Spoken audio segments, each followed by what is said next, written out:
explained to you last week, one of our gravest difficulties in studies of this kind is a confusion of terminology. Because in the course of man's philosophical and religious history, many schools have arisen which devised systems essentially very similar, but in detail often confused by arbitrary definitions of specific terms. So we will begin this evening by trying to clarify some of these problems as they relate to the bodies and constitution of man. We begin with those schools which have naturally and instinctively divided the compound nature of the human being into three parts. These three parts are referred to as spirit, soul, and body, or sometimes spirit, mind, and body. Under this rather general division, the human being is simply defined as existing with a spiritual ends or principle, a plus, usually represented by the term spirit, a negative or minus represented by the term body. And between these two extremes, a composite, complex structure of invisible energies, forces, and powers, which are all grouped together under the single term soul. Such a classification has more or less dominated Western thinking, and as a result, soul has come in theology to simply represent all the invisible parts of man except the divine spirit which is at the source of his existence. This definition, incidentally, has strangely carried over into modern psychology, which perhaps unwittingly has borrowed the most prevalent theological concept. Thus, for psychology, man has a body and an invisible compound constitution, termed his psyche. And beyond that, if the psychologist is an outstanding idealist, he may affirm the existence of this X or unknown quantity, a spiritual principle or energy. As to the nature of man's subjective constitution, the invisible parts of himself, these are assumed by modern psychology to be one essential structure, divisible certainly into parts and levels, but all actually of one essential design, constitution, or pattern, and therefore subject to therapy or analysis as a unit. Such analysis as might be bestowed upon one part of this psyche would therefore be applicable to another. And in the search for man's invisible constitution, it has been considered sufficient to assume that this one constitution is a single organ or organization of some kind.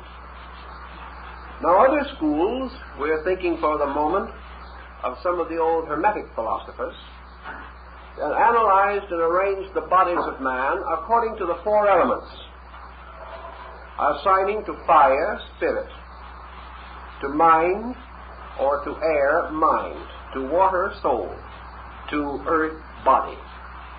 Now, some of the alchemists went further and announced the existence of a fifth element, which they called Azoth, and which they likened to an intangible spiritual ether, the energy or vitality of space. When they gave this fifth element to their pattern, they placed it at the top, causing it to be analogous to spirit. Then they further distinguished the vehicles as air, representing now mind, fire, representing emotion, water representing the etheric or vital body, and earth representing the corporeal body.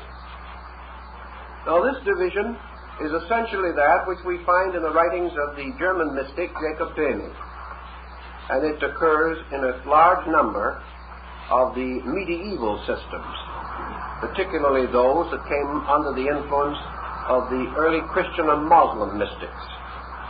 Now in the East, and in some other groups, particularly the Egyptian, the septenary division of man was recognized. Man was therefore composed of 7 principles. Under such, in the Hindu system, we find the first or highest of these defined as Atma. Atma was the spiritual root, equivalent to our term spirit. They then considered the second of these planes to be called Buddhi, which was the sphere of universal cognition. This was their second word. They then took what is called the Manasa field, and they divided it into the Rupa and Arupa Manas, or the higher and lower, or the lower and higher in that order, aspects of mind, which gave them 4 divisions. They followed this by the 2 divisions of Kama, that we referred to last week as Devakan and Jamaloka. They then went to which gave them 6 principles. They then descended to the etheric field and named the vital principle, or vital body, which gave them the 7. They never considered the body as a principle. It was always a vehicle, or vehan, or container of principles. This septenary division also arises among the Gnostics, and we learned that we have traces of it in Neoplatonism, in the visions and symbols of Plotinus and Proclus. Thus, you see, we have quite a confused picture. Yet this confusion is rather in the arrangement of a pattern, rather than in any definite difference in the principles involved. It depends entirely upon the term, the school, and the group to which you belong as to how you wish to classify these different vehicles or sections of man's constitution. Tonight we want to compare the departments of the mental body, and we want to ask why in the Hindu system the mind was considered as totally and completely separate from the emotions, entirely contrary to Western psychology. The reason being to the ancient Hindus, as we know, that through their personal examination of the extrasensory perceptions, they learned that the vortices, or centers of energy, in the mental and emotional fields went in opposite directions.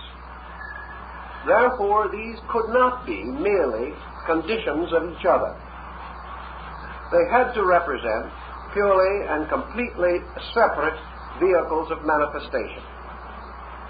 To this consideration, they also added the basic purpose or energy pattern behind the 2 fields. Essentially, the field of Kama, or desire, is fulfilled through the purification of desire and its transmutation into the principle of pure love. The regeneration and redemption of the mental body consisted in its transmutation from thought and opinion and sense to the substance of pure reason. Now, the difference between love and reason may be difficult to define, but it is essentially valid. And we recognize this in the difference between intellectualism and emotionalism as these 2 forces operate in our daily lives. The principle of emotion is moved on the foundation of desire. The principle of reason is moved on the foundation of research, or the search for insight. The end of reason is the possession of fact. The end of emotion is to be possessed by the object of desire.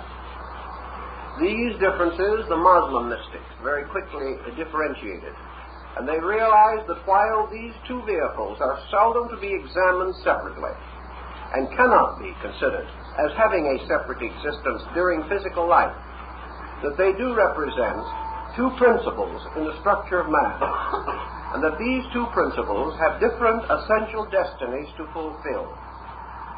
Also, that the mental body was individualized in man, whereas it is not individualized in the animal. If the two were merely parts of one body, then we would be justified in the Darwinian concept that man is merely the most intelligent of the animals. The Hindus will not accept that. They do not believe that man and the animal are identical creations, of which one has advanced more than the other.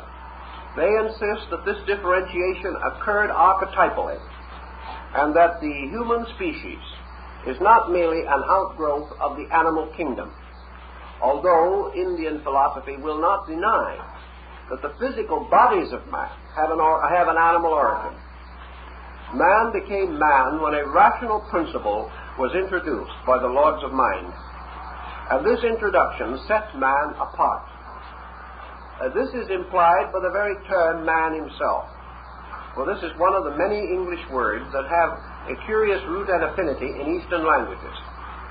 It is interesting that in Indian philosophy, Manas is the name for mind. Also that Manu was the great lawgiver. And these ideas also are carried in the concept of Manes, the famous Manichaean teacher, whose name signified the intellect of the world. Thus man's name, as man, means the thinker, means the mind born. And his cognition and his power implies in the book of Genesis that man, Manas, the Adam, was given dominion over the animals and told to bestow upon each its proper name. And he named them according to their kinds. And by naming is implied in the ancient text understanding or discovering the true and essential nature of things. And it is this discovery of the true and essential nature which is the peculiar labor of mind. In modern psychology, we know, for example, that the confusion of the emotional mental principle in diagnosis has and does lead to some very difficult and sometimes disagreeable results. If, for example, in analysis we release more of the emotional energy or psychic libido, then the individual is able to control by mental energy. If, therefore, he is unable to rationalize the release which is made, only a Pandora's box is opened, and the patient may be in more difficulty than he was before. We must therefore recognize that the administration of man as a compound being has been vested primarily in the mental principle, and that where this principle, for any reason, is unable to function adequately, we have confusion and difficulty in the personality. Now, we also want to bear in mind that each body of man's involved chain of vehicles, each body is manifested, especially and directly, through the body next inferior to itself. The subtle always manifesting through the grosser. The grosser never manifesting through the more subtle. It is therefore possible that in man's function during life, the emotional principle is always seen or known with the mental energy embedded within it. In other words, the mind functions through the emotional structure. The mind cannot be discerned objectively apart from the psychic field in which it operates.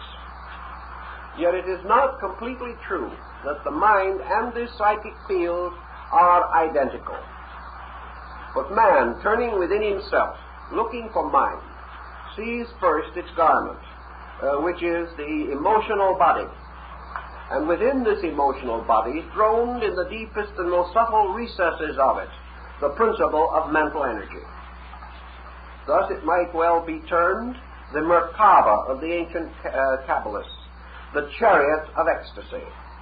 For it is this mysterious emotional principle, the Shekinah of the ancient Jewish law, that goes before the Lord in glory, representing the vestment, veil, or appearance through which the mental power is able to manifest or release itself. Recognizing these as essentially the teachings of certain legitimate schools, we cannot, under the limitation of time that we have, try to reconcile all of the details. But we must begin our study of the manas principle as it applies to our major theme, which constitutes the body sequence. The mental body of man is composed of very subtle material, which has been called mentoids. They are units of mental energy, equivalent to mental molecules. And these subtle materials, like the cells of the human body, gather together on their own plane of vibration to form an extremely attenuated instrument. An instrument which in man at the present time is not completely developed. An instrument which, therefore, does not reveal nearly the integration which we find in the emotional body.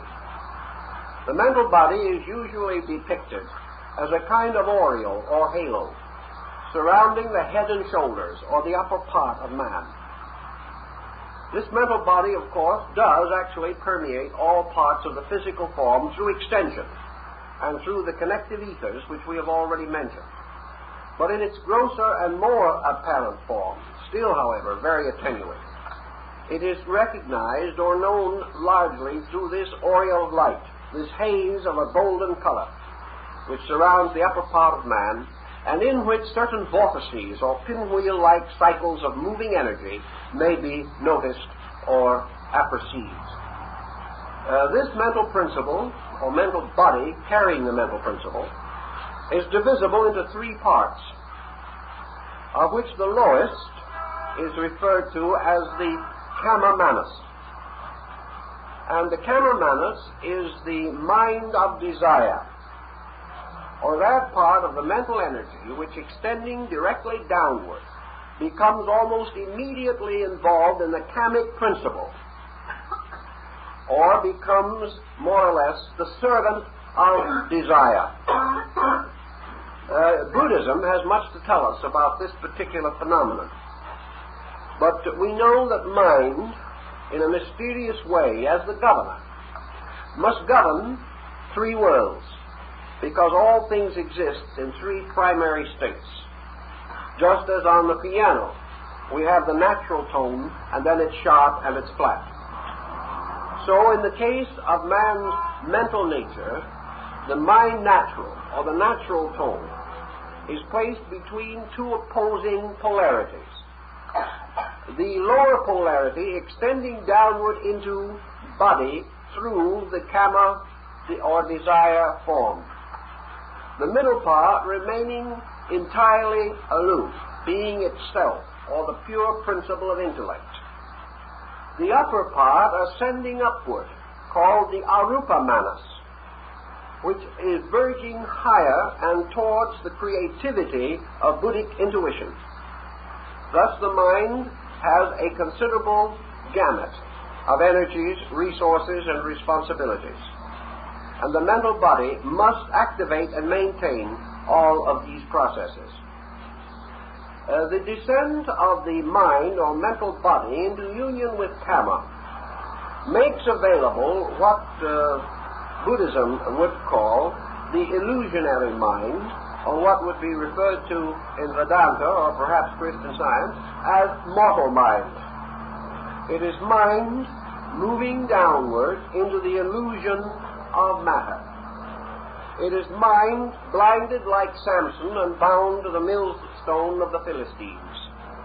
It is mind called in some systems concrete mind. That type of mind which is geared to all of the objective purposes of the mortal objective nature.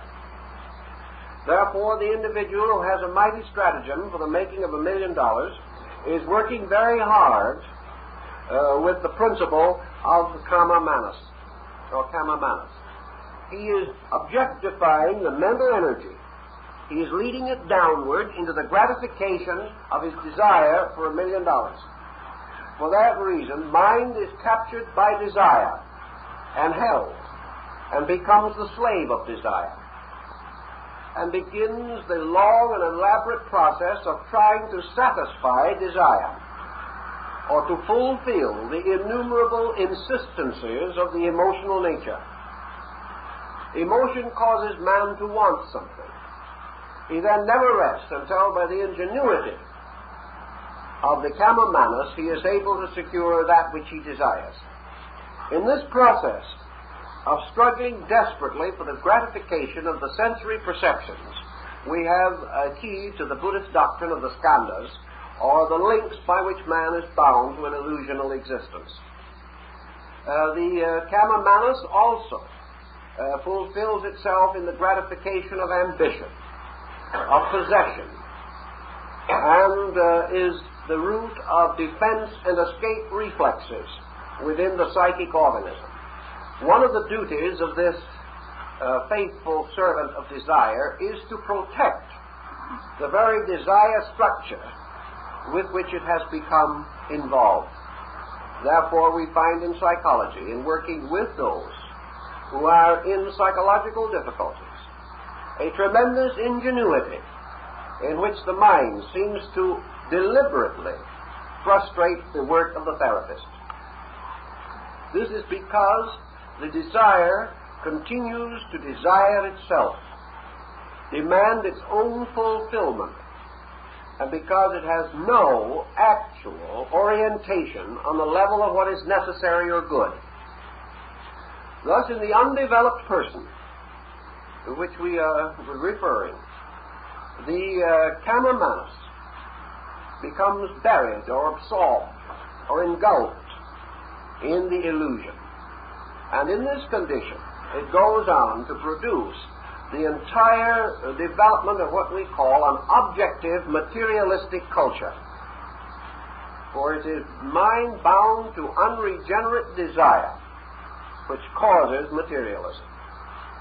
It also causes the innumerable intensities of hatred, fear, suspicion, and immediately spins webs of apparent reason around these things, causing the individual to justify, to excuse, to condone, and sometimes have a quick and ready explanation for that which still remains untrue. Bound thus, linked thus, with the principle of desire, mind, or the mental principle, is comparatively powerless to serve the original purpose for which it was intended. The second level of mind consists of the middle zone, for the mental body, like all of the others, is not only divided into an upper, middle, and lower part, but into a septenary, consisting of 3 lower levels, a central level, and 3 higher levels. Thus, each body becomes a microcosm or symbolic miniature of the entire structure. The mind, of course, is bound through the mental body to the brain because of the intellectual or mental ether, which is one of the 4 divisions of the etheric double or vital body. And it is seated within 7 peculiar vortex centers within the great structure of the brain. For within the brain of man is also a complete septenary of vortices and vital points. And in this septenary, the pineal gland occupies the position of the sun, forming a minute solar system around which, through the ventricular orifices, the orbits of the ancient planets move in their magnetic fields. So the principle of individuality is held to be that part of man's mind by which he is peculiarly and uniquely man. Because the Hindus and the Greeks and the Egyptians and the Chinese, and nearly everyone else for that matter, was convinced that man is not man because his thoughts are fulfilled on the level of desire. Man is primarily man because he is master of himself. And the attainment of equilibrium, the rescuing of mental energy from any purpose different from itself, is therefore the peculiar concern of the fourth or central zone of the mental body. Here we have pure mental energy, available only when through various activities, particularly the use of the mind in the regeneration of its own structure, and its doctrinal effect on the regeneration of the emotions, and various circumstances arising from experience, and on the emotional level, religious or mystical devotion. When, for one reason or another, the emotional nature relinquishes its authority over the mind, becoming, as in the ancient scriptures, the handmaiden of the Lord, then the emotions become available as means for the fulfillment of the purposes of mind. But this is an exceedingly rare occurrence, and for all practical purposes, in the average human being, the mind principle is still under the tyranny of unregenerate desire, particularly celebrated in its most basic form, selfishness, from which man has a long way to go in the majority of cases. And so confused is his picture that one of the ways in which he is most selfish is often in his desperate effort to be unselfish. It is a very complicated and difficult substance to attain. Now, what would we say would be the nature of mind entirely apart from any involvement? Actually, probably, the nearest thing that we could say would be to give the old definition that was supposed to be on the gates of an ancient temple, namely, man, know thyself. This term is also attributed to Socrates. Therefore, essentially, the nature of mind per se is the self-knower. By the self-knower, we mean the mind's ability to examine and analyze the nature of the egoic vortex, which is located in the midst of it. Well, what man calls essential selfhood, or his existence as a sentient individual being, is posited on the fourth or central zone of the mental body, and is usually visible there as a ring of light, the mysterious ring of the Nibelungen and the ring of the gods. This ring of light represents the selfhood of man, the psychological entity, or the focal point of all the attributes and attitudes and aptitudes which make up individuality. It is therefore the essential duty of the mind to analyze the nature of self. And in making this analysis, to discover that part of self which is an illusion, to discover the relationship between self and reality, and to come to the final Buddhistic conclusion that the ego, sattva, or personal self is not the reality, but actually, basically, and inevitably, as the Gita tells us, it is the slayer of the real. Thus, as one old philosopher has said, the grand purpose of the mind is the realization of disillusionment. In other words, it is the mind which finally tells us that we are not as good as we think we are and never will be. It is the mind which at the end of knowledge finally discovers that it knows nothing. Socrates on one occasion is reported to have said that he was the wisest man in Athens because he was the only man in Athens who knew that he was a fool. Now this might sound like a symbolic exaggeration, but in principle, the point, though perhaps over-dramatized in my statement, is essentially true. Namely, that until man, by means of the mind or the intellect, recovers from the hypnosis of intellectual existence, he is going to be bound forever. If not in servitude to desire, he will be bound in servitude to egoism, which is not much better. And of all egoism or egotism, the primary impulse is the desire to exist, or the desire to be, or the desire to survive. This, then, is, to Buddha, the greatest of all the illusions. Now, it isn't simply that the principle of intelligence or individuality is merely to discover this negative and pathetic point about its own existence. There is more to the story than this. Actually, the individual rescues himself by discovering the fact about himself. He releases the mind from, first, the bondage of emotion and desire, and secondly, from the autocracy of ego. Now, the mind itself has an apperceptive range, and the mental body is therefore divided into zones capable of supporting the uses of energy, just as the physical body has veins and nerves and arteries and tissues because of the various energies that are necessary to maintain it. So the mental body has various degrees of substance within it, suitable for the dissemination and distribution of the various qualities of mental energy. The point of intellection, or individuality, is climaxed by the individual's self-analysis and his final recognition of the incredible limitation imposed by the concept of selfhood itself. He therefore gradually gains the possibility of intellectually transcending the fact of his own individuality. Now, this may be getting a little confusing, so we'll pause and go back a little and start over again. But the image is very definite. The man who is poor goes to the motion picture, spends an evening watching the foibles of the rich, and is thereby able to imagine a state different from his own.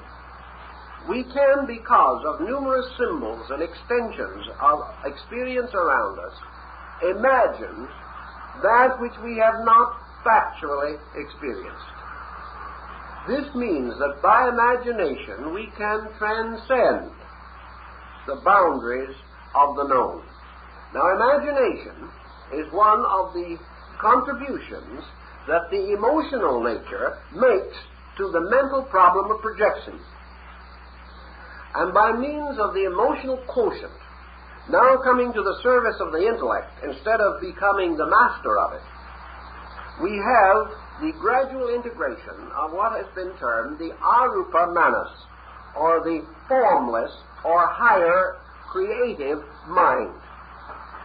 Now, when we say formless, we do not mean that the structure itself is formless. We mean, rather, that it is capable of the contemplation and consideration of formless ideas. In other words, primitive man, searching for a language, first created symbolic pictures, and he could make pictures of houses and of horses and of birds. He could even draw a reasonable or unreasonable facsimile of himself.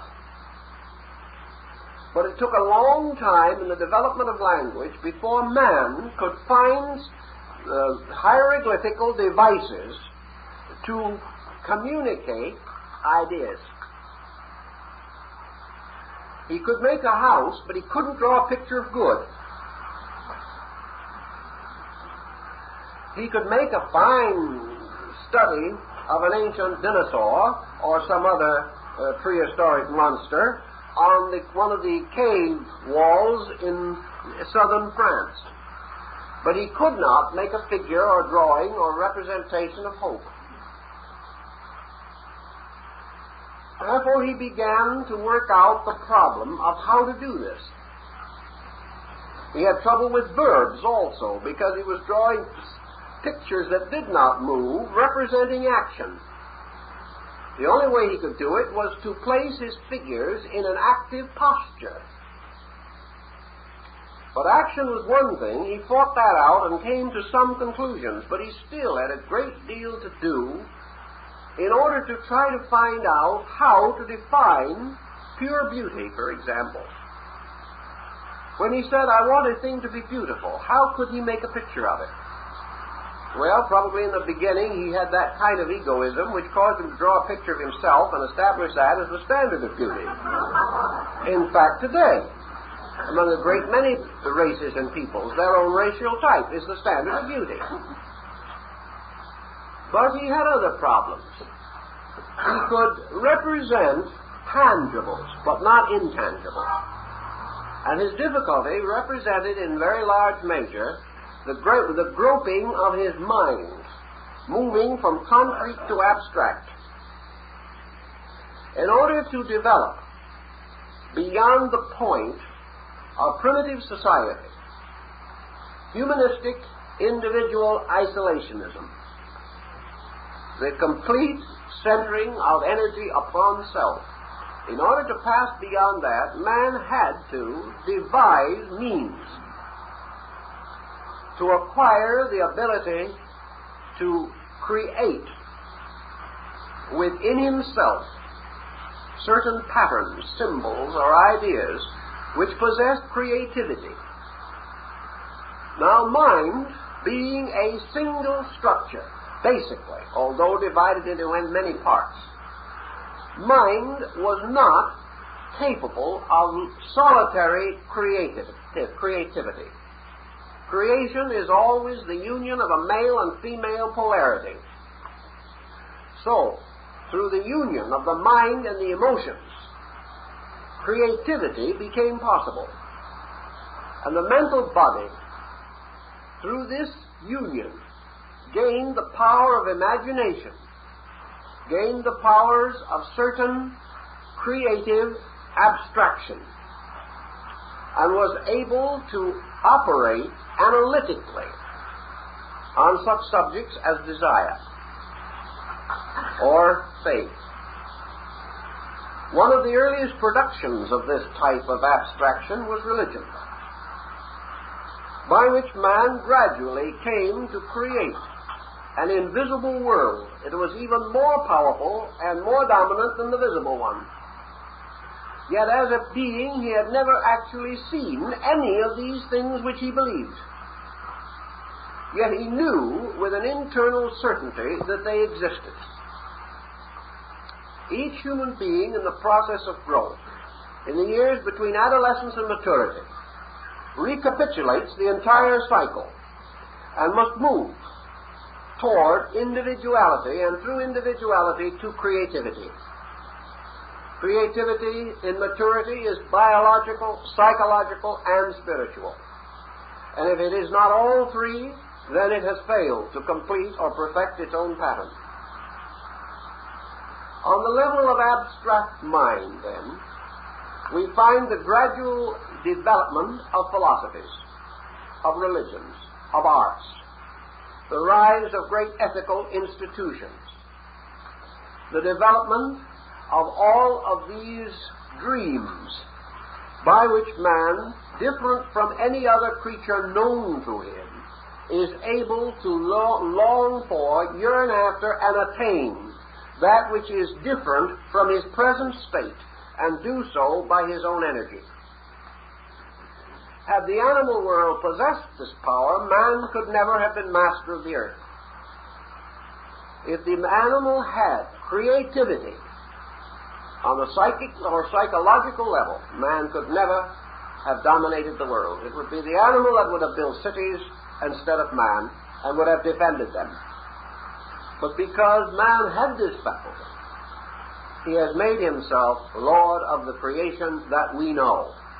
Certainly, he is Lord of it largely symbolically, because he actually dominates no part of it except that which is lesser than himself.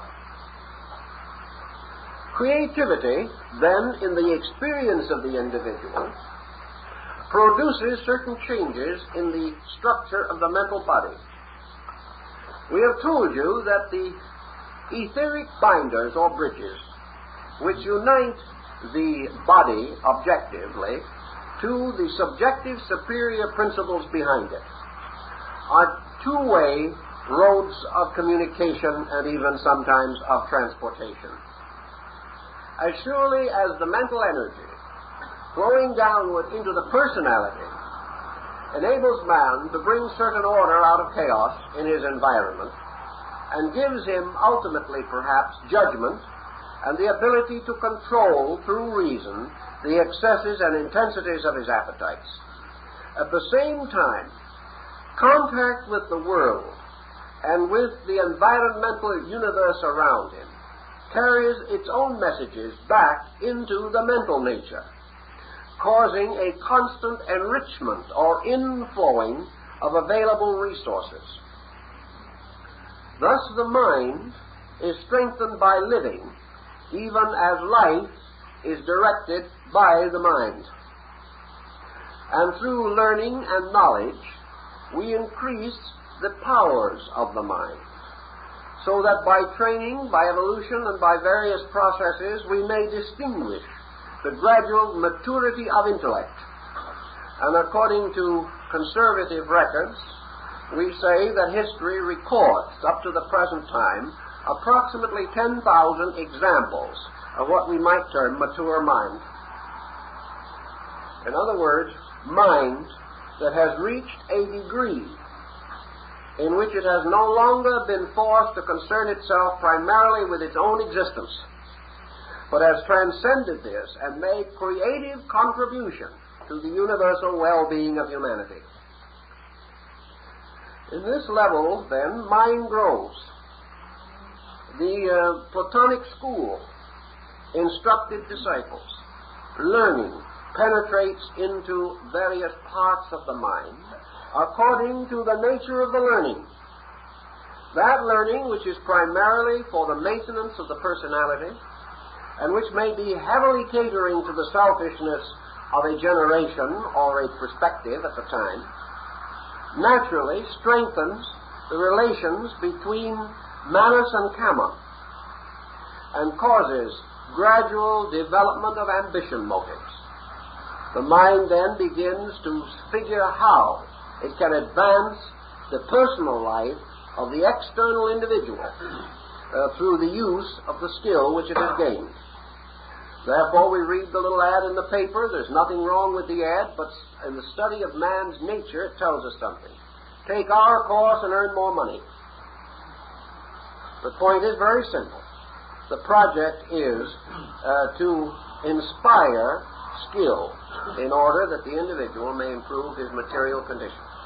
The motive then belongs on the kama manas level, or the use of mind, or the improvement of mind for the fulfillment of desire. This level is not the only one upon which we function, however. And we know that there are many systems of knowledge which do emphasize the fact that by learning these things, you become a better person. This type of appeal is directed toward the fourth level, or the level of individuality. It is the seat of the intelligence principle located in the central part of the mind structure and also the throne or immediate environment of the ego. The development then of individuality by the mind means the training of the mind for its own sake.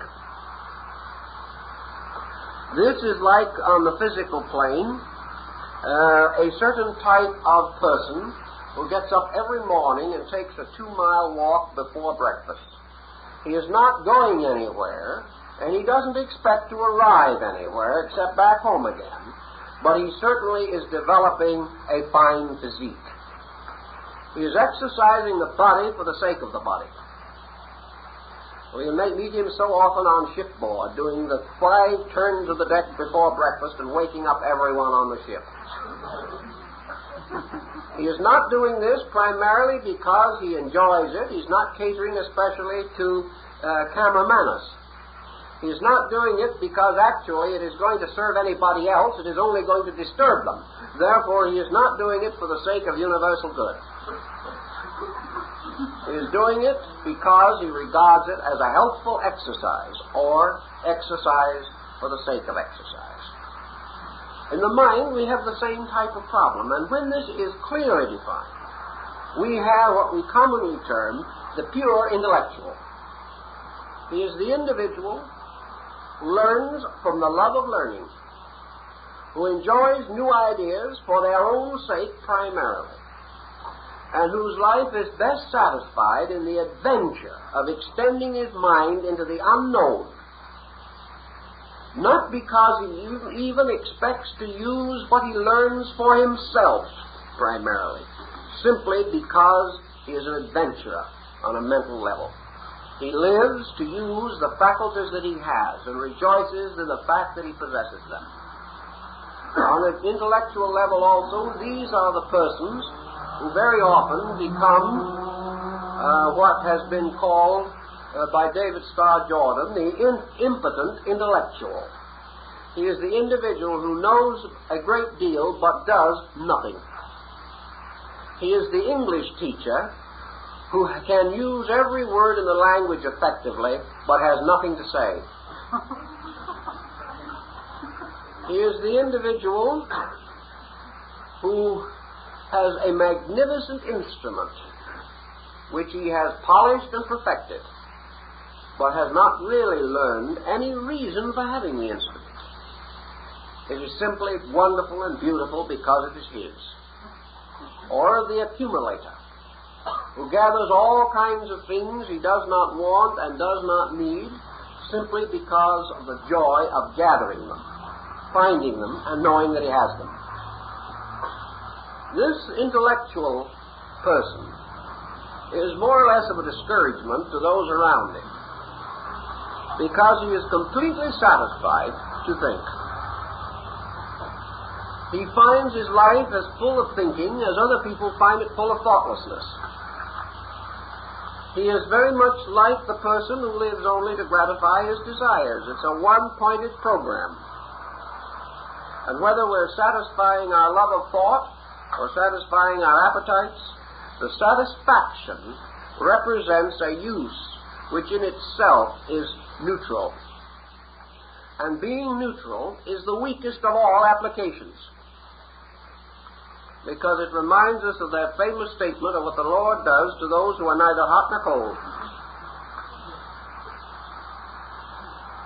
The mind, however, has above this level a further gamut of extension upward into what has been sometimes called the buddhimanas, or the arupa. That is, this motion into the world of ideal.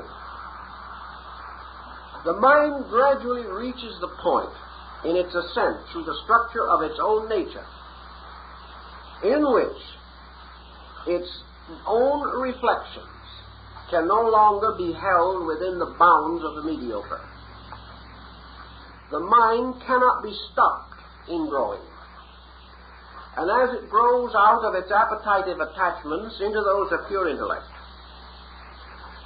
which may be termed essential scholarship, and has many parallels to what we call the exact sciences, it then proceeds onward to the development of bridges of consciousness between itself and that which is next superior to itself. The very study of our world by a materialist will ultimately make an idealist out of him, no matter how hard he tries to prevent it. We will refuse to accept a negative statement on this, because while it may not be accomplished in one life, and it might take him 25 lives to do it, any individual who is essentially a sincere scholar will ultimately become an idealist. He can't help it, because he can't stop himself. He can block himself through the period of a lifetime by closing his mind. He can frustrate the very motion of growth within him by taking a highly reactionary position and forcing this upon his own nature. But he cannot keep it up, because the pressure of growth, like the pressure of the little root between the rocks, will ultimately break the stone. Nothing can prevent growth. So the very development of mind itself means inevitably that mind must escape from the obvious and begin the contemplation of that which is not obvious. The mind is so endowed that, having established a certain point, it must adventure forth from that point, not only downward into lesser things, but upward into greater things.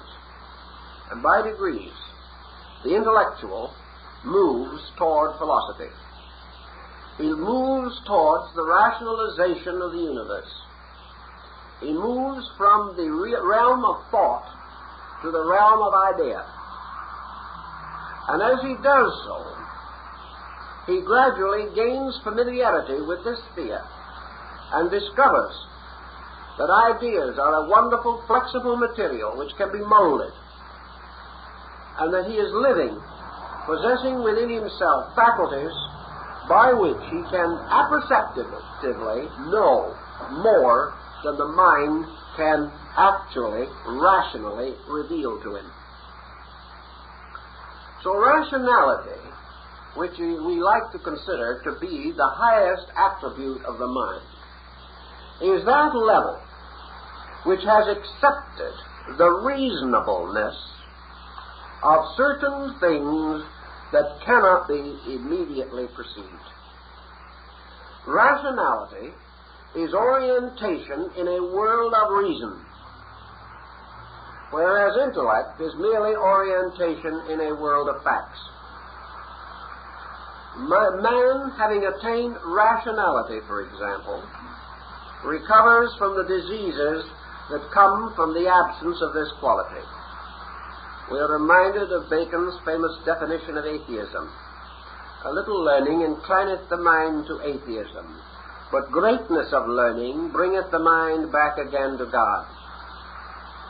Thus reason can accept God when intellect cannot. But in the process of achieving this, reason has rescued God from the thought forms imposed upon it by intellect. Thus, reason is forever justifying itself by redeeming false concepts about things presumably known or believed. When we come upon an idea superior to what we have, we may say that it is reasonable, because it does not break the essential pattern of conviction, but extends beyond the obvious. Reason, then, in the apperceptive power of the mind, is that phase of the mind which is gradually orienting the individual in a universal existence, rather than in a personal existence. We've already said that man has three possible orientations: personal, objective; individual, subjective; universal, spiritual.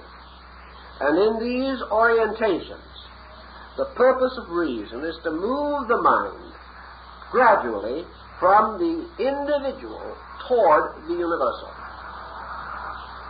Now we might say that this then indicates that the mind may be considered synonymous with the buddhi, which we will describe or discuss next week, and that the mind by extension can attain a universal state. Actually, this is not true, because the mind cannot transcend the boundaries and limitations imposed by the vibratory substance of which it is composed. And the mind cannot transcend the process of ratiocination. It cannot transcend the process of thinking. It can work that process over. It can attenuate it and refine it to almost inconceivable degrees. But the mind is the thinker. And the mind cannot survive the state of the suspension of thought. The thought process, when exhausted, brings with its termination the end of the mental existence. We sometimes use the analogy that is found in the Pentateuch relating to this. For we know that Moses, who represents the elder mind of Israel, was permitted to see the promised land, but he could not enter, and was required to go to sleep in the hills of Moab. And Jehoshua the son of Nun led the children of Israel into the land of Canaan. Moses, the great lawgiver, the great teacher, the symbol perhaps of the great philosopher of Israel, could not enter into the promised land, which was symbolically the Sabbath of the Lord. He could not go in, because the mind cannot enter a state essentially superior to itself. Therefore, at the gates of a superior state, the mind must go to sleep and be gathered to its fathers. So man's mind, this upper gamut, which we call the Arupa Manas, is the gradually rising levels or zones of mental refinement that lead gradually from the first simple appreciation of finer things until the individual says, as Mohammed is supposed to have said, "Had I 2 coats, I would sell one and buy white hyacinths for my soul." When man reaches this point, he is beginning to escape from the tyranny of collective mind or material mind. Other things are becoming more important to him. There has been a union between the refining and unfolding emotions and the mental principle. And from this union is being born the beautiful, that which dedicates its energies and resources to these things which have inward and eternal significance. Also, we find that this type of mind begins to be more concerned with quality than with quantity, more concerned with attainment of value than recognition by others, and ever more dedicated to those principles which, invisible and unknown to the majority, are still gradually unfolding within that being and becoming the most necessary things in the world of that being.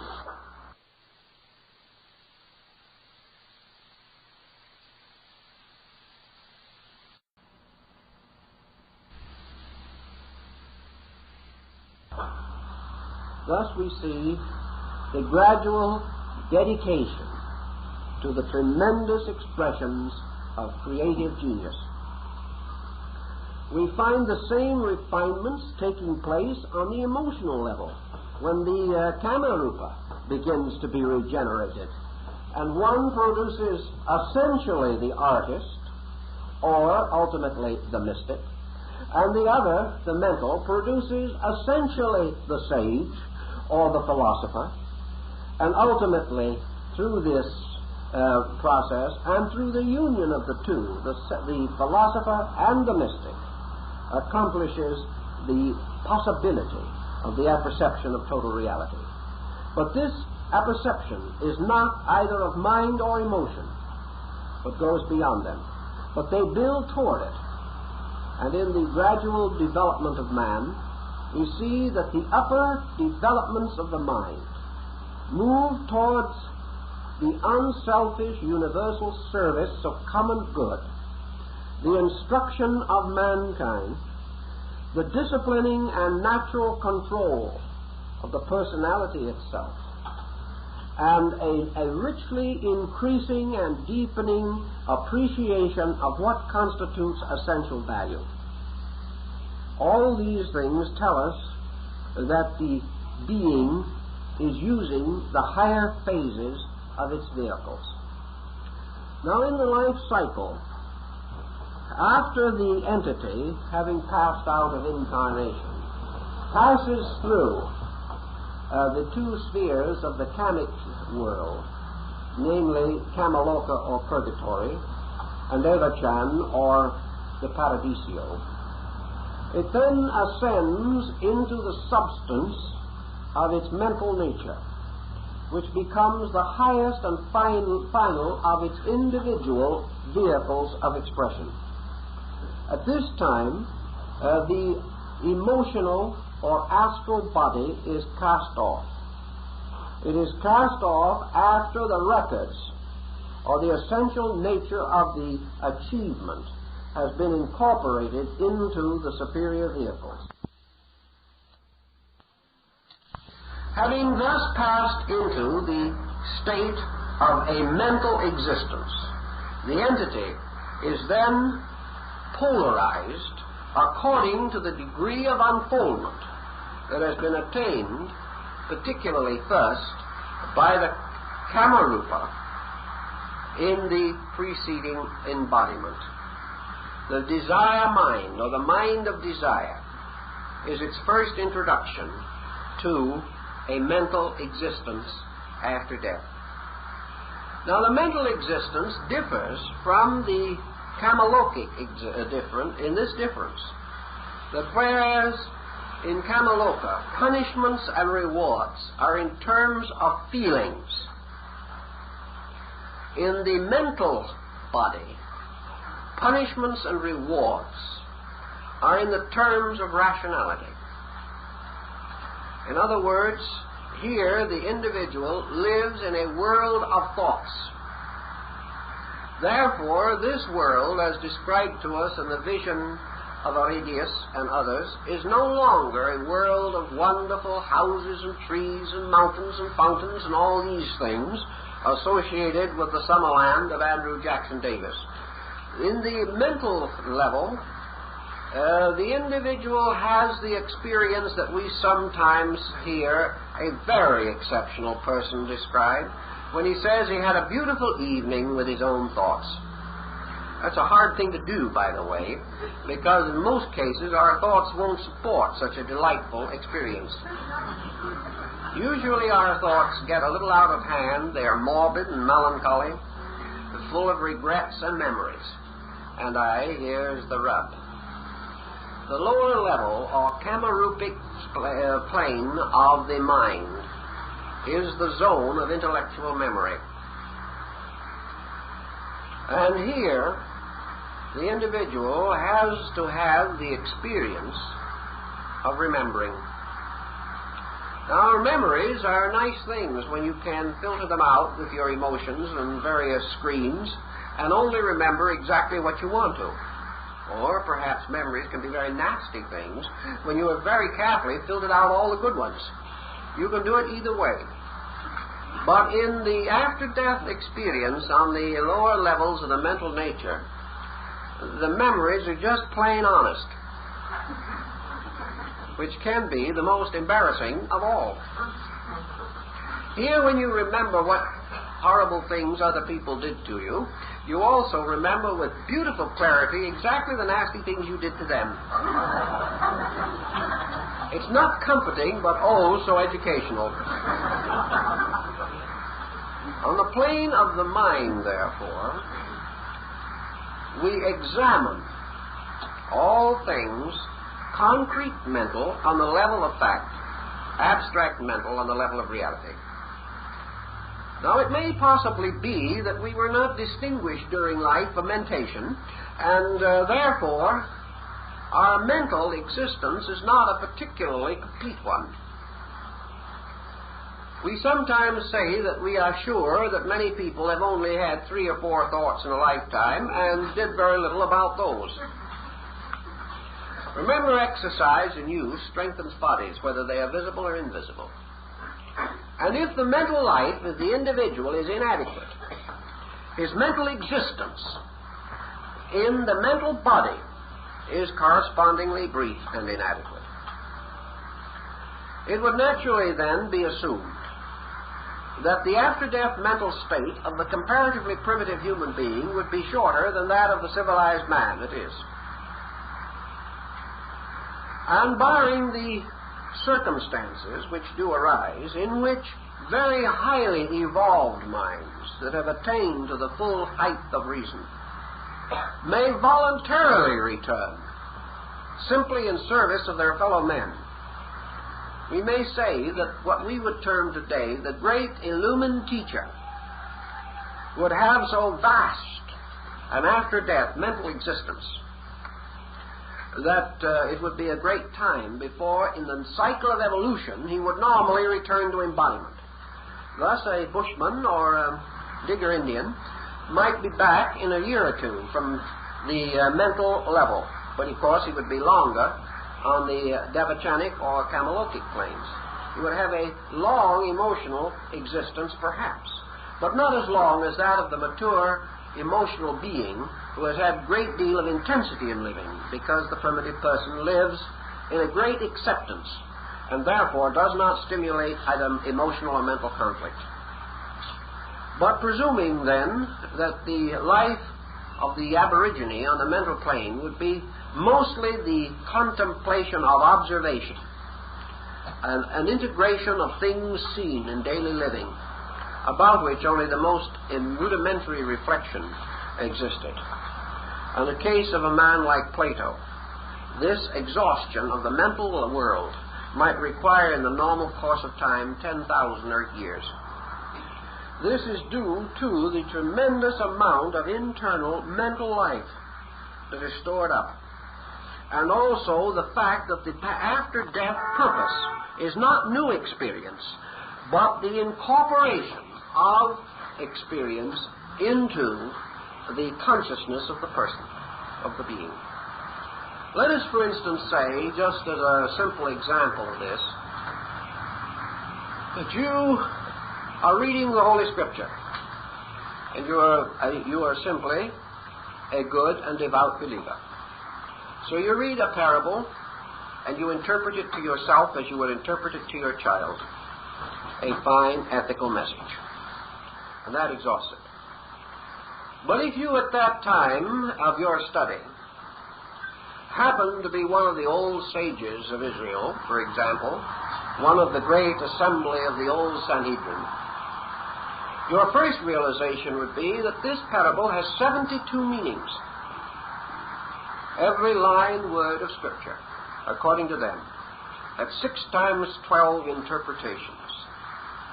That every letter and every word of that parable, by Notoricon and Gematria, could be exchanged and reversed. The text could be rebuilt and rewritten 100, 500, 1,000 ways.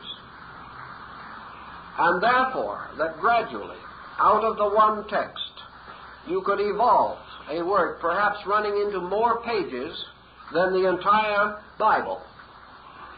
You can realize that the amount of thought, the amount of contemplation, the amount of time required for the digestion of that which by reminiscence is brought to the awareness out of the self by the text would depend upon your scholarship.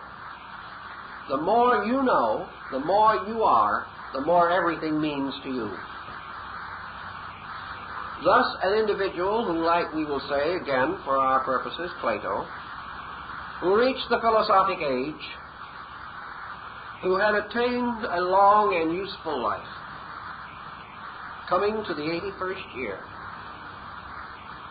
in that lifetime experienced many times more than we experience, because every event was more meaningful and also more instructive. He probably knew more of his mistakes than we could possibly know of ours. And so gradually, the reorganization, the extraction of the total meaning of every thought, every word, every decision, every contact, every relationship, in terms of essential wisdom, would be a very difficult and different problem from that which we would face. And because of that, these periods of assimilation differ according to the qualities and attributes of the person. Obviously also a mind like Plato, or perhaps even Aristotle, though to a somewhat lesser degree, because his mind was very much more on the 4th level of pure intellect. This departmentizing of mind, the mind of a Pythagoras, ascending through consciousness, he was aware of the universal harmony of the spheres. A mind of that caliber would have its greatest extension of conscious existence in the higher levels of the mental plane. Whereas perhaps a very wonderful statistician, an individual who had a very skillful and clever intellect, sharply used, highly trained, but not created, would have a greater endurance and a greater period of existence on the level of concrete mind, the lower plane. Now, in mind, we no longer have the problem that we had in the devachanic planes, namely heaven and hell. We no longer have reward and suffering. There is no longer acute pain because the mind does not suffer as the emotions do. The mind accepts, analyzes, and passes through the simple and severe state of being right or wrong. It is no longer a matter of regret, because if it's regret, it goes right back to the emotional again. The mind is educated or unfolded, seeing that which is so and that which is not so. Thus, punishment on the mental level is the recognition of the error of judgment. It is the realization that the thought was incorrect. Reward, on the same level, is the recognition of the essential validity of the position taken by the mind. And gradually, through the reorganization of context by the memory faculty, which is located in the cerebellum and is isolated from the other parts of the brain, through the memory faculty, the individual has available to him the complete text. He has it in a way that we cannot have it in our daily living because we are not sufficiently acute in our thinking. But through the complete text, the mind has available complete context. That is, the inevitable relationships between cause and effect, the consequences of an effect, the inevitable outcome of decision, the continuous sequences by which we become aware of the ultimate consequence of any given action. These things, by review, perfect the mind in its accuracies and in its judgments. And on the level of fact, the lower part of the mental plane, the mind is led to factuality, the ability to conquer opinion and to arrive at judgment. The higher level carries the mind power and the mind process to realization of reality, or to the higher degree of reason. Here the mind becomes indoctrinated or aware of the validity of the reasonable over the factual. That things which are reasonable may be more true than those things which are factual. That things factual may be unreasonable, and that things reasonable may be unfactual. This is something that we cannot judge from our perspective. But the mind extending itself towards the superior moves more and more into the creative sphere of pure reason. And as it does so, it is enriched by an attribute that we do not suspect. The one thing that we often associate with the mind and by which we depreciate it is the idea that it's supposed to be a very cold, calculating, heartless, feelingless instrument, largely given to the process of making other people uncomfortable with unrequested advice. Actually, in its higher creative aspects, the mind is not cold. Reason is not dull, dry, colorless. In its own and essential nature, reason is ascending gradually to a state superior to itself. It is moving just as nearly all great scholars, great philosophers have moved towards something superior to that which was originally understood, either historically or symbolically, depending on how we want to look at it and how much we want to trust the ancient writers, especially Xenophon. It would seem that the life of Plato was created to express this ascent, because, as you will remember, he began life with a devout desire to be a politician. He was convinced that what Athens needed was good government, and he was ready to get out and stump for it. He started and he went along for a while, and then he came to the conclusion that good government was impossible unless there were good people to run it, and that while the governed and the governing were both selfish and ignorant, good government could not be attained. So he departed from politics and became a philosopher.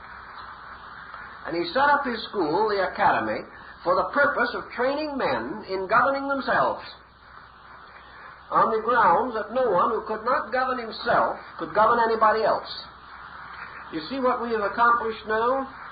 We have moved from the Kamarupa, here the concept of good government, or the emotional desire to improve men in spite of themselves, and have Plato now moving to the middle zone of individuality for the purpose of teaching them how to govern and understand themselves, which is the peculiar purpose of the focal point of individuality. Here he remained for a number of years.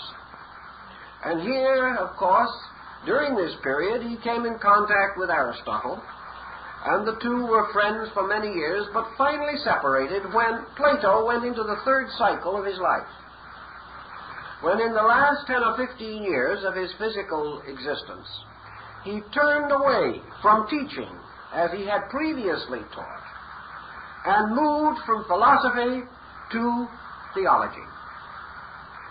He became concerned primarily with the aspects of higher mysticism, and it was here that Aristotle could not follow him. For Plato discovered, as he himself tells us in his writings, that the contemplations of pure reason had drawn him inevitably toward the adoration of the fountain of reason, that through his gradual ability to honestly estimate life, either human or universal, he had come inevitably to the recognition of the great sovereign principle from which all life descended.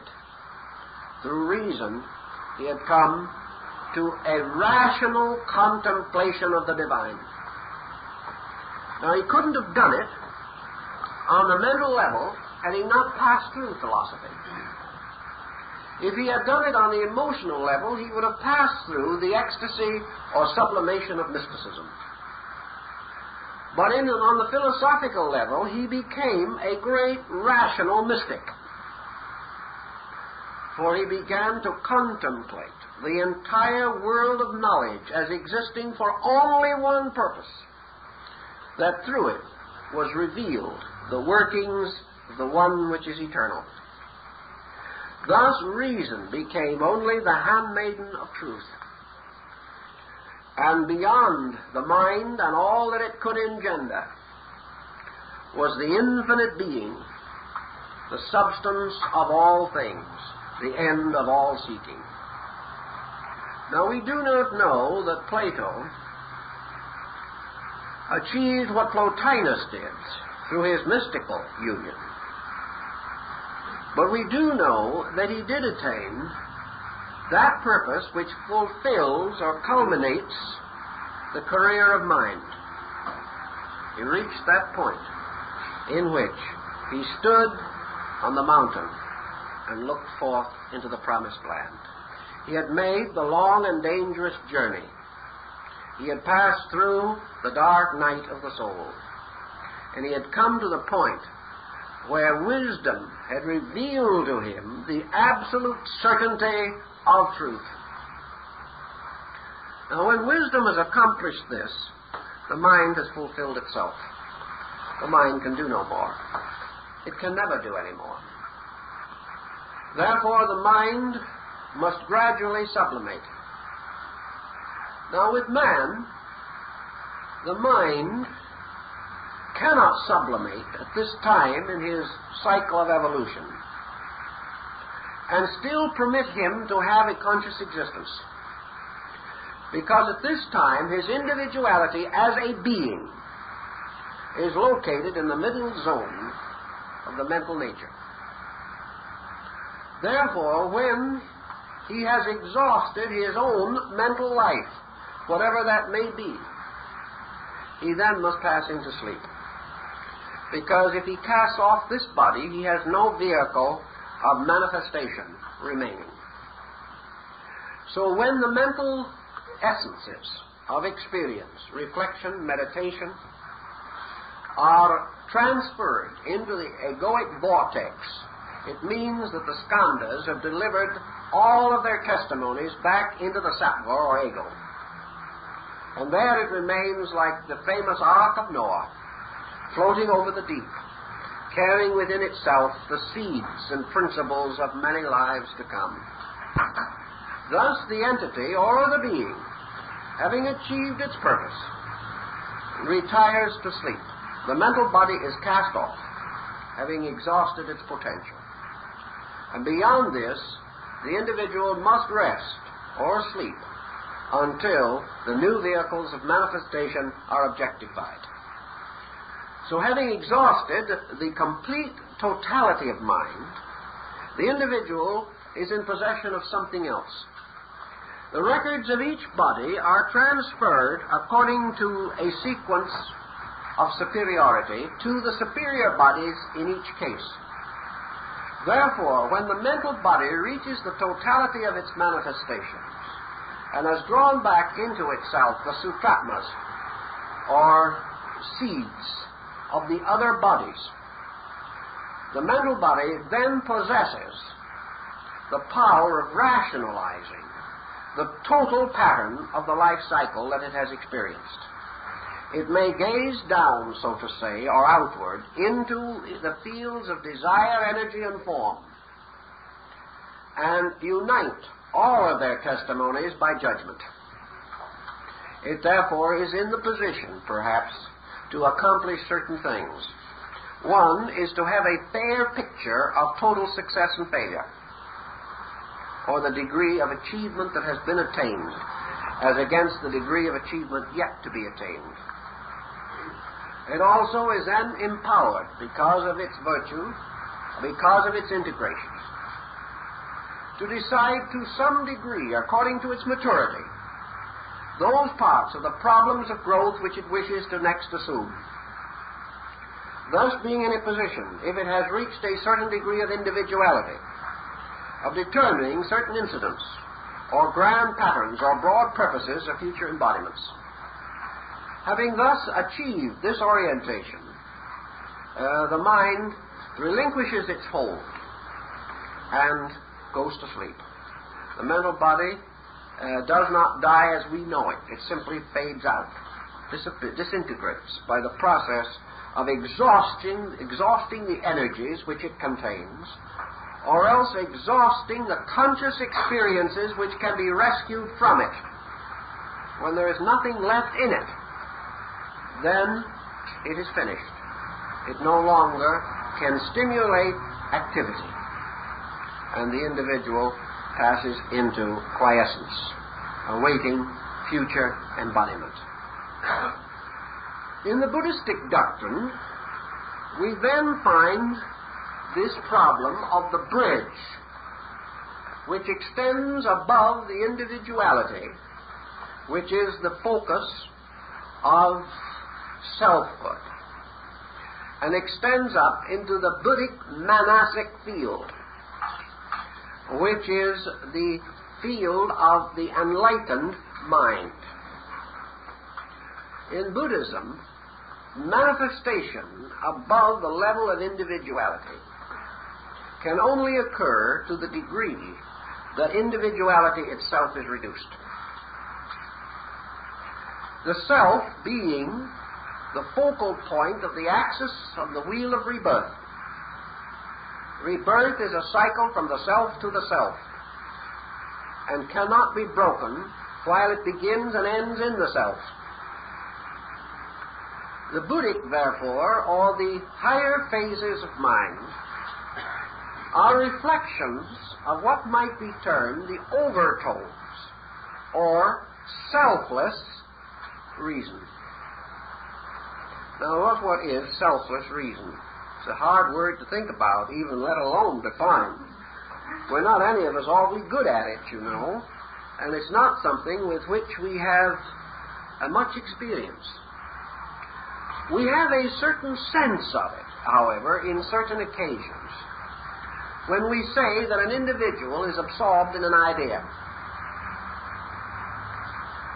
We have occasions, even on our objective life, in which we think without knowing that we think, and that we have thoughts without these thoughts being directly associated to ourselves. They are rare, and they are not as common as we think, because nearly always when we break thoughts down, we do find a little selfish, subtle something in there that is tied to self. But it is conceivable that it is possible for the person to think a selfless thought. This would mean that he is using the mind above the level of the sattvic focus. Now, if after death he has built these superior strata of the mental body to any appreciable degree, he cannot function in them on a sattvic level, that is, when the self goes to sleep, which it does with the loss of individuality. Then the overtones are experienced by this being, the sattva, as a kind of overtone of dream in the sleep of death. And in this sleep of death, what dreams shall come?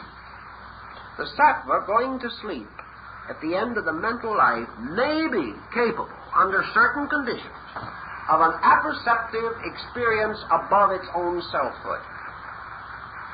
This is the beginning of a new body and a new quality function.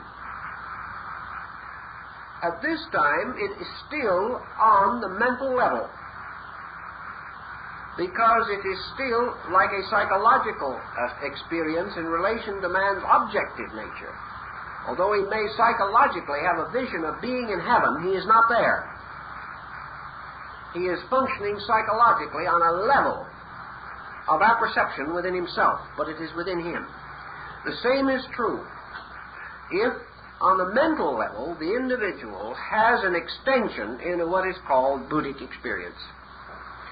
This Buddhic experience is an overtone of inspiration, a powerful development of what we call the intuitive faculty, but intuitive in the sense of an overtone of thought, not a completely pure intuition.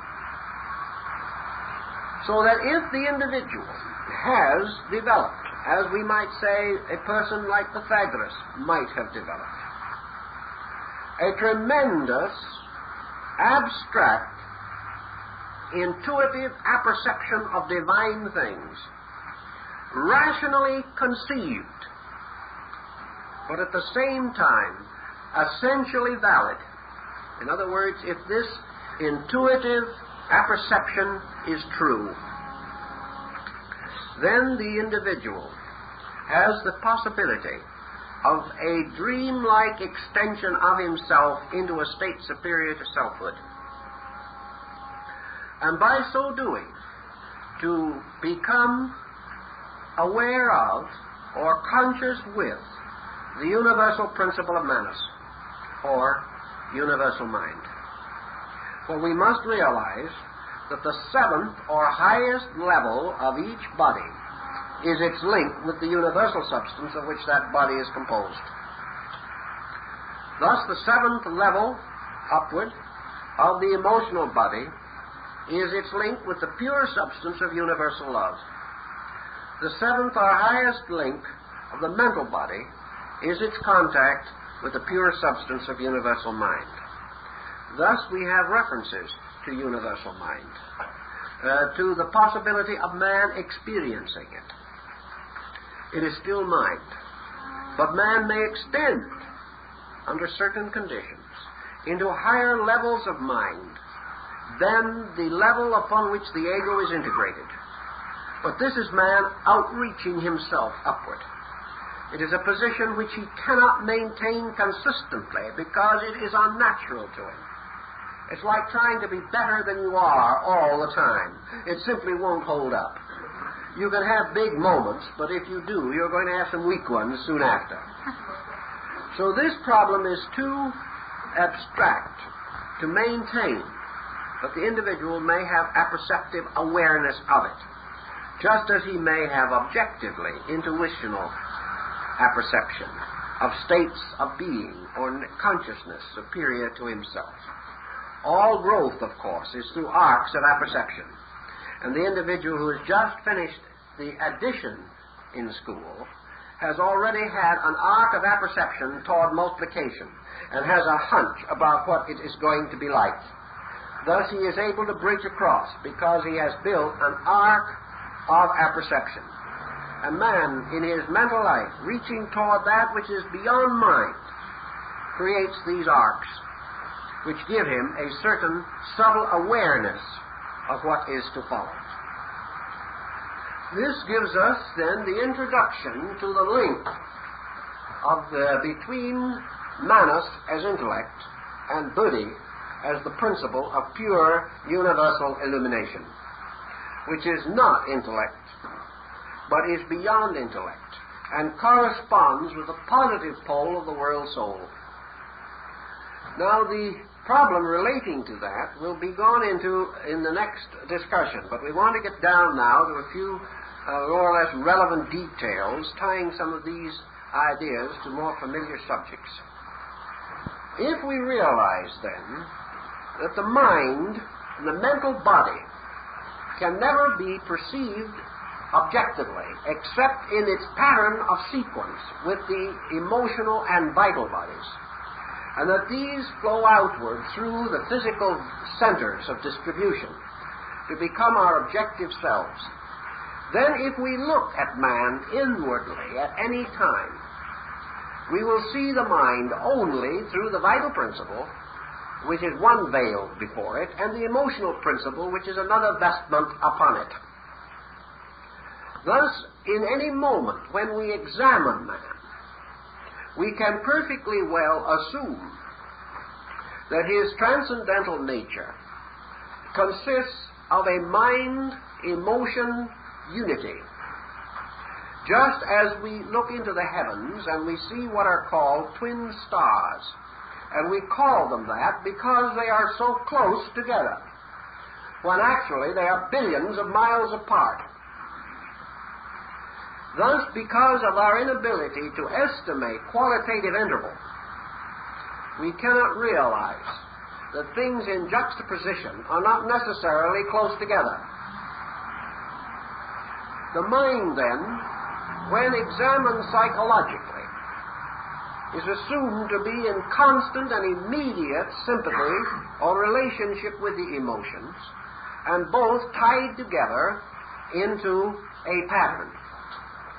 Actually, the so-called psychological diseases of the mind are due to ignorance, and those of the emotions to excess, and they are not the same thing.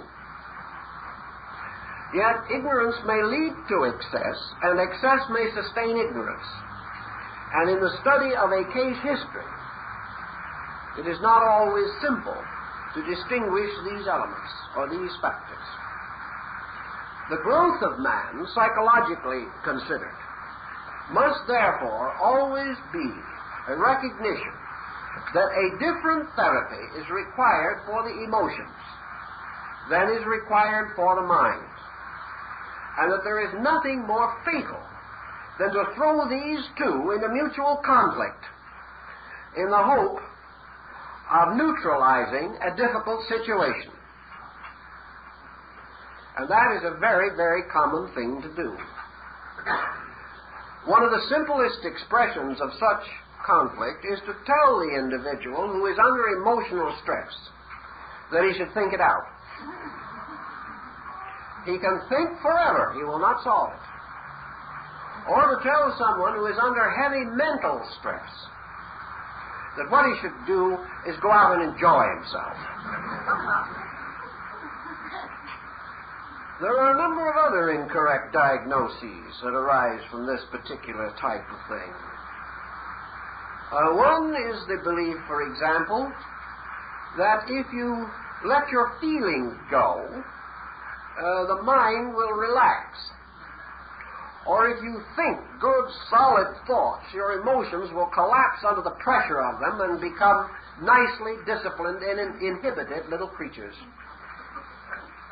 The only way the mind can control the emotions actually, by control, is through tyranny of some kind, autocracy, or through the energy of the will, which is the basis of it. The mind can say, don't do it, like a parent who is a little exasperated with a small boy. Maybe the boy will stop and maybe he won't, but his virtues do not necessarily multiply even if he stops. He may be merely biding his time for a better opportunity. We also know that the idea of trying to rescue the mind simply by the stimulation of emotional impulse will not solve the matter either. We cannot play the two against each other. And that is one of the reasons why a good many systems of psychotherapy are not more successful. What we have to do is recognize the inalienable rights of both, and to realize that normalcy or equilibrium is bringing these two onto sympathetic levels of common function.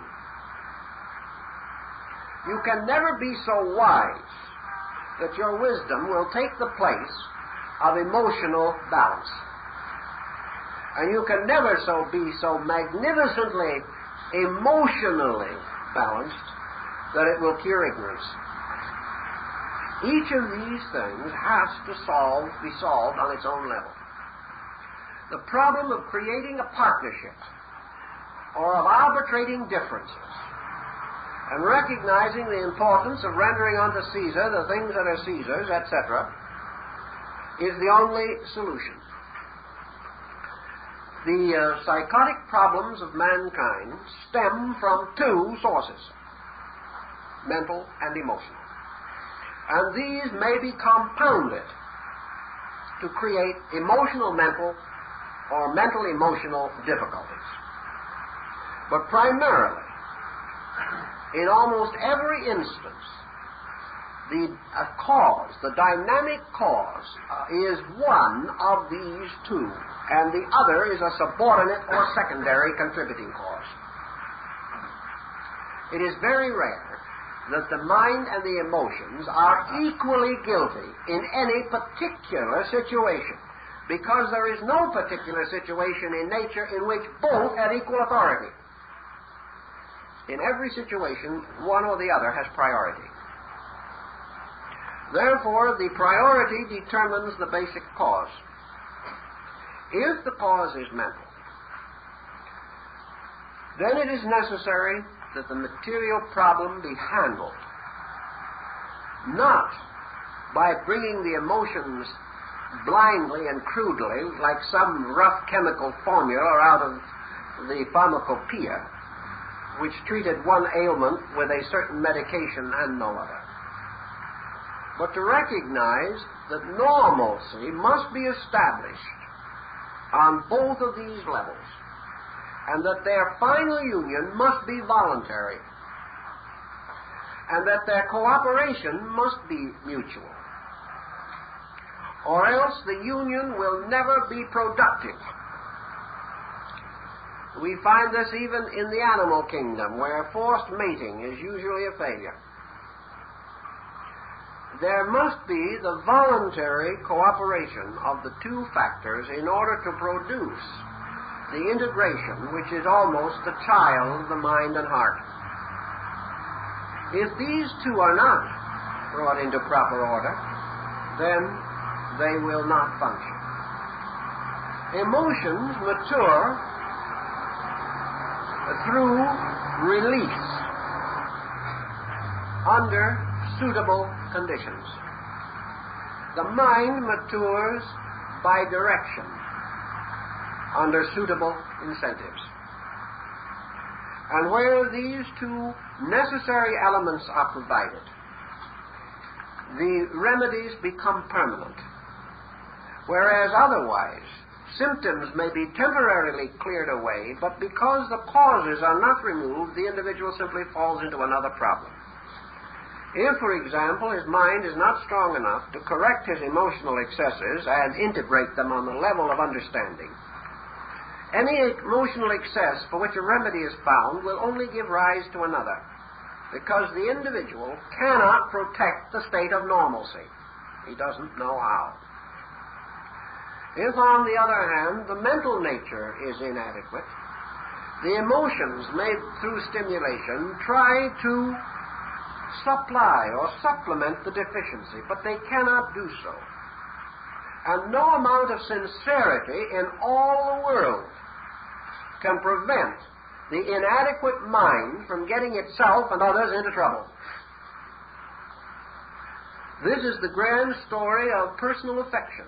We may love profoundly, but if we do not love wisely, very little is accomplished. So everywhere in these problems there is a partnership which must be voluntary. Neither the emotions nor the mind can attain a state of health independent of each other. Yet neither can save the other, because each, strangely enough, must save itself. But in saving itself, it becomes the guide and protector of the other on a basis of mutual security.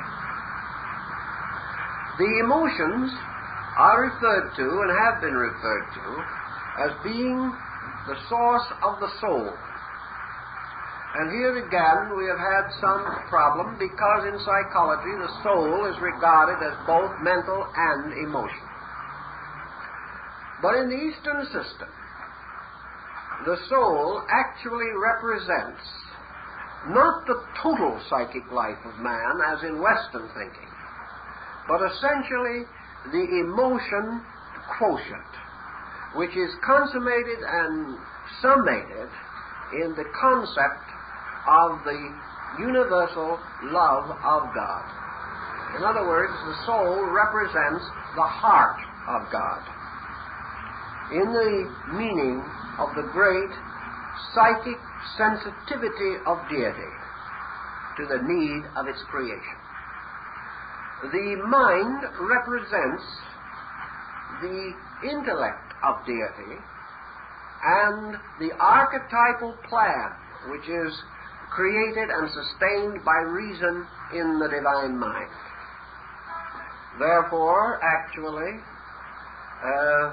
the mind represents the dispensation of law, and the heart the dispensation of grace. Now, grace and law have been turned against each other more than once. But actually, grace tells us that through complete love, man discovers the perfection of the law. Loving deity for the lawfulness of God. For the law is not only the great good, but the greatest kindness, the greatest beauty. For justice, integrity, and reason are the most kindly of all things, because they alone are truthful. In the same way, the law discovers the mystery of grace, and grace is the natural fulfillment of the law. For the law, accomplishing all things through wisdom, accomplishes them in beauty, and discovers through the evolution of man, who is the embodiment of law, that all the processes of the universe are revealed through beauty, and therefore that beauty is the symbol of the perfect good, even as law is the emblem of the eternal one. The one and the good and the beautiful are likewise one. Now, in the psychological life of man, these things are also true. As the mind rules in the sphere of reason or of law, and the heart in the sphere of mercy or of grace, surely these two work together. They are necessary, but they are not the same. They represent a pair of perceptive powers by means of which man accomplishes a stereoscopic consciousness toward life. Thus, in ancient times, they were assigned to the right and left eye. For by these two eyes, man becomes aware of himself and nature. But the eyes are not one, but through their union of vision is achieved what cannot be accomplished by either alone. And through the heart and mind and the vehicles for which they represent, man is able to attain a perspective relating to himself and nature and the causal universe from which he is suspended. Now, there are a great many things to talk about, but I think we've done enough for this evening.